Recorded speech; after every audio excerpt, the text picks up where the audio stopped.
Algunha vez ouviches falar das entidades locais menores? Constitúen unha figura xurídica que recoñece o autogoberno das parroquias, só daquelas parroquias que no seu día solicitaron conformárense como tal. As entidades locais menores naceron hai un século, nos tempos da ditadura de Primo de Rivera, xa choveu, e podían ser aldeas, casais, parroquias ou lugares, que dentro dun concello formasen un conxunto de persoas e de bens, con dereitos ou intereses peculiares e colectivos diferenciáveis dos do municipio.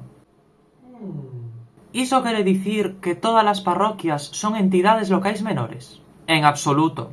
Soamente existen 9 entidades recoñecidas: Arcos da Condesa, Bembrive, Verán, Camposancos, Chenlo, Morgadáns, Pazos de Reis, Queimadelos e Vilasobroso. Todas elas teñen a súa propia xunta veciñal, que toma decisións sobre os bens comúns e controla o traballo do alcalde pedáneo. Sí, as entidades teñen o seu propio alcalde. Este, pola súa vez, ten como misións aplicar os orzamentos da parroquia, ordenar os pagamentos, render contas. Sería este un bo momento para que máis parroquias se constituísen como entidades locais menores?